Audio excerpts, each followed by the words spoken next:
Le Tchad est, vous le savez, engagé avec la France dans la guerre au Mali. Le ministre tchadien des Affaires étrangères estime que 70% du travail a été accompli sur le terrain, mais il reste encore beaucoup à faire pour débusquer tous les djihadistes cachés dans le massif des Ifoghas, une région désertique près de la frontière algérienne. Bernard Apparis.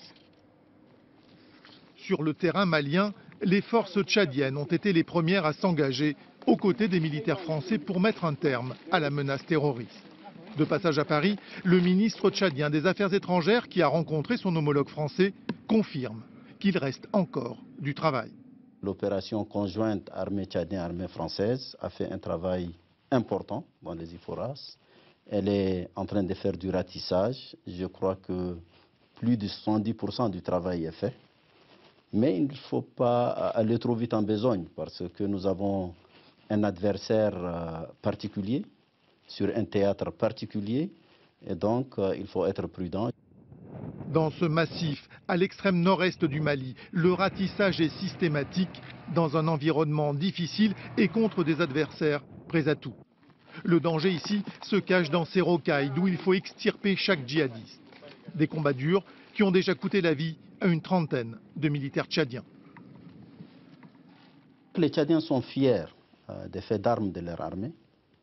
Il y a une totale unanimité sur l'envoi de ces forces au Mali. Et donc l'opinion tchadienne, malgré les pertes, est consciente que ces hommes ne sont pas perdus pour rien.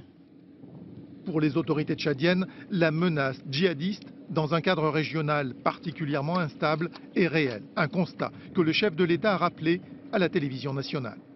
La menace djihadiste existe ici au Tchad. Existe avant que nous envoyions nos forces au Mali. Les cellules dormantes des djihadistes existent bel et bien avant notre engagement au Mali, au Tchad, et existent aussi ailleurs.